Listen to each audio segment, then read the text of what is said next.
Hello, I'm Tiffany Parks, and this is A Bittersweet Moment with Katie Sewell.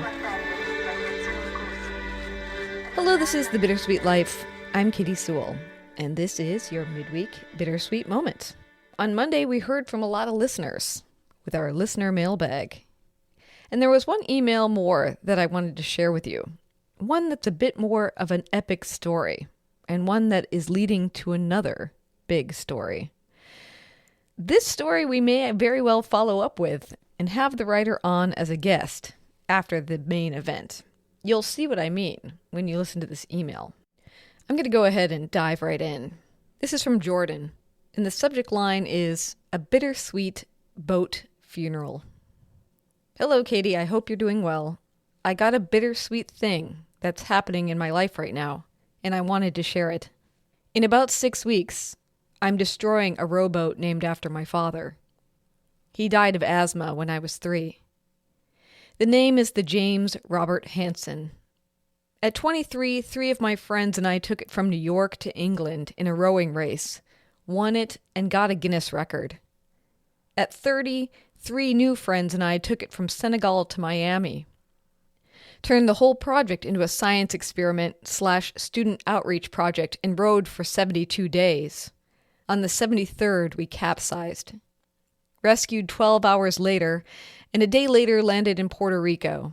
Our sponsor decided to support a boat recovery, and with 2 aircraft and a 110-foot tugboat crewed by extras from the Pirates of the Caribbean, we managed to find the boat, which was like looking for a needle in a haystack, or perhaps more accurately, a gray car in a parking lot the size of Rhode Island.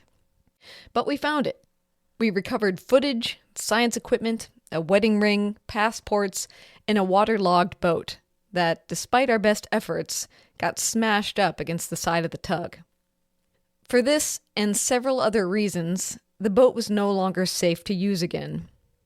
Named for my father I never knew, and the vehicle for some of the most intense, formative moments of my life, the attachment to the vessel was still intense. I thought I had found a permanent home at the Foss Seaport Waterway Museum. For years there was a kind woman there named Irla who loved the boat's story, and from time to time I would go and do a presentation. They grew, new management came in, Irla died, a remodel began, and the boat got put outside for several years.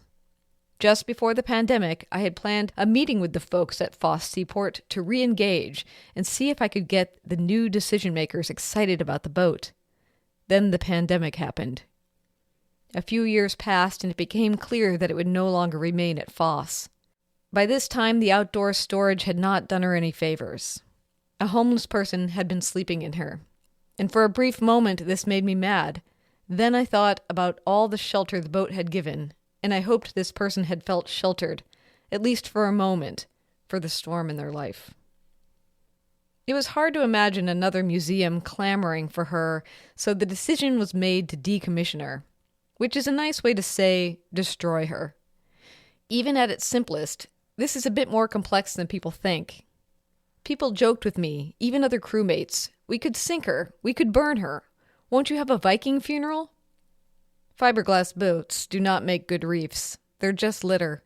A fiberglass fire is even worse. So what to do? The boat was in this position because she had lost her purpose. Too beat up to even be a museum piece. The last thing I wanted was to give her to someone who felt they could fix her up. In the adventure community I've been in, I've seen people take boats like this, and it does not end well.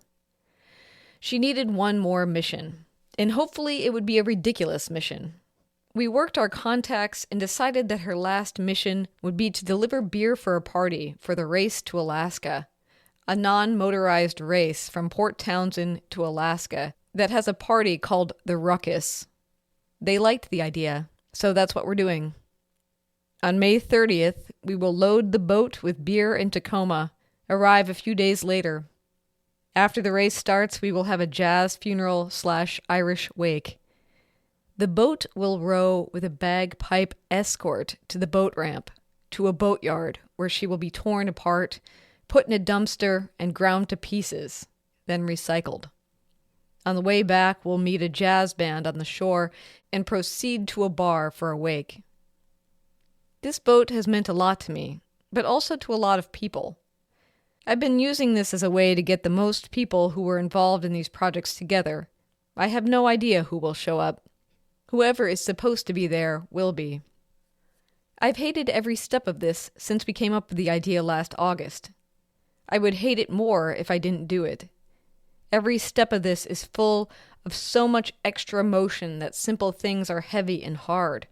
Trying to focus on other projects while I do this has been extraordinarily difficult, and I just can't wait for it to be done.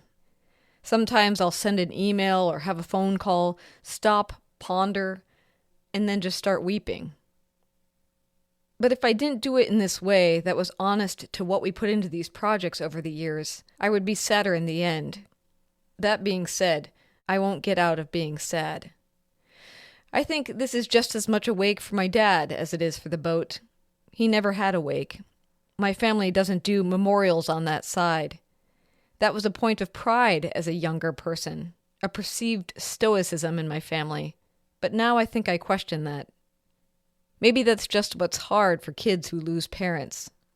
Even if there was a wake or memorial, one just can't remember enough to have catharsis, a body of memories to build a person in one's head to miss. Attaching his name to the boat gave me a sense of a body, in the sense that it shared my dad's name, and I could build a history with this physical thing. But with all times, there is a season of letting go. I hope this will be a bit of catharsis, but I don't know I'll get one. Either way, it will be some kind of relief. Anyway, your podcast showed up in my feed, and I felt compelled to share my bittersweet thing. Thank you so much for that, Jordan. And until next time, this is The Bittersweet Life. I'm Katie Sewell.